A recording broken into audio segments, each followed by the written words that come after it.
नमस्कार मंडळी, नवीन स्टोरी.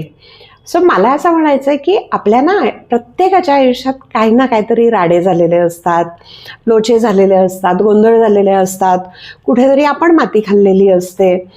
तर माझ्या पण आयुष्यात ह्या गोष्टी झाल्या हां. पण झालं असं की एका पाठोपाठ एक होत गेल्या कंटिन्युअसली. एक आठवडाभर असं चाललं होतं आणि मग कुठेतरी माझा पेशन्स संपला आणि मग माझ्यातला क्रिएटिव्ह रायटर घिसे पिटे डायलॉग बोलू लागला. जसं की अरे माझ्याच बाबतीत ह्या गोष्टी का घडतात? जगात सगळ्यांचं व्यवस्थित चाललेलं असतं, माझ्यापेक्षा बकवास लोकांचं पण चांगलं चाललेलं असतं, मग माझ्याच बाबतीत का हे होतं? माझ्याच नशिबात ही लोकं काय येतात, अशी लोकं काय येतात?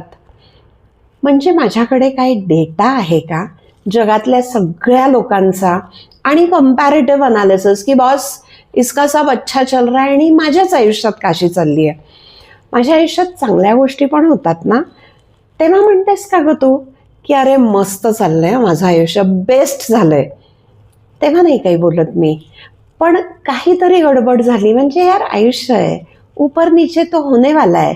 म्हणतात ना ECG पण असं असं असेल तर एव्हरीथिंग इज ऑल राईट.